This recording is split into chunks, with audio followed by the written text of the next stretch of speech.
What are you looking at? Hello everyone, I'm with me, and today we are responding to a guy talking about hell. Alright, I know there is something a little different about me.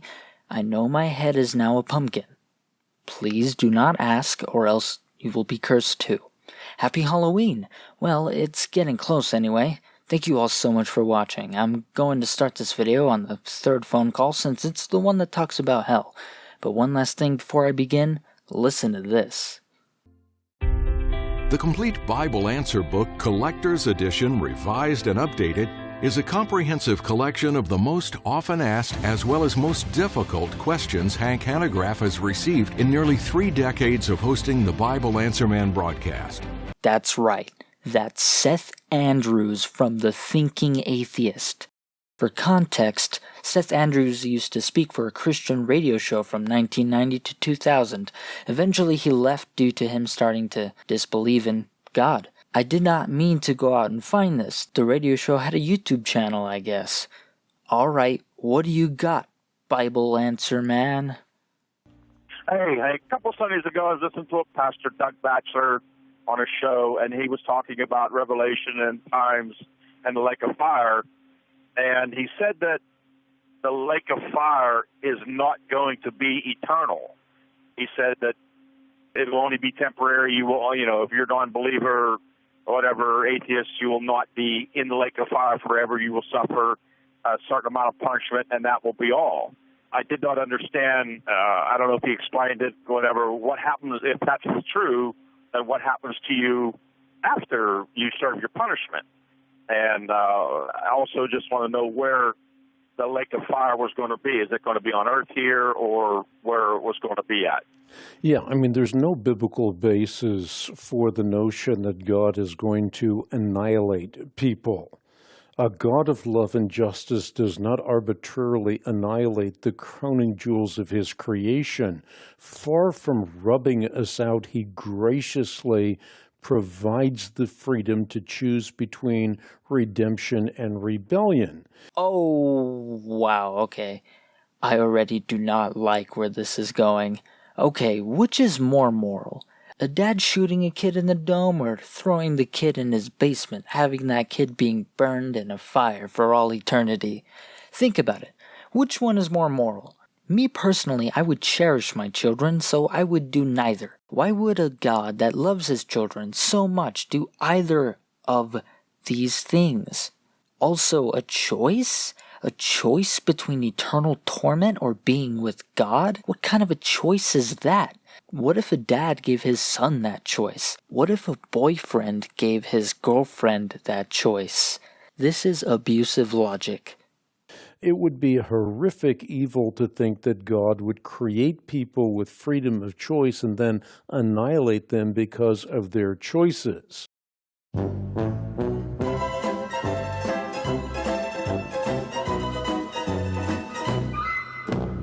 Oh, but don't worry, he put up a rainbow, so he won't do that again. We'll just ignore that. We'll pretend that never happened. We forgive you, God. The second thing I would say is that common sense inevitably leads to the conclusion that non-existence is not better than existence, since non-existence is just nothing at all. Biblically speaking, not all hell is equal. For example, Messiah said, "Woe to you, Chorazin! Woe to you, Bethsaida! If the miracles that had been performed in you had been performed in Tyre and Sidon, they would have repented long ago in sackcloth and ashes. But I tell you, it will be more bearable for Tyre and Sidon on the day of judgment than for you." And Jesus uttered that same kind of sentiment with respect to Capernaum, when he said, "I tell you, it will be more bearable for Sodom on the day of judgment than for you." Now, if annihilationism were true, the words of Christ would be reduced to an absurdity.